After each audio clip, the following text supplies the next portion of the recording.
So your cams are wet, I guess. You can see the oil. Just oil. I just poured oil everywhere. Seal rail is on. Injectors are on. We did have to space it because these injectors are slightly long for this rail. I don't know if you can see this block, but they pressed it in without tightening any of the fittings. There's a fitting up top. We're gonna have to cut a wrench or something to get it in there. And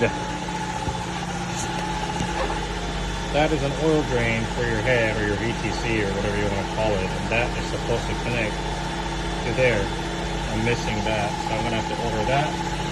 I might change both of these to an AN, and I'll also order this for your turbo drain. We cut your turbo drain much shorter. Let me see if you can see it like this. We cut it much shorter. It used to be down here. So now we could just do a fitting to an AN and then press it onto this.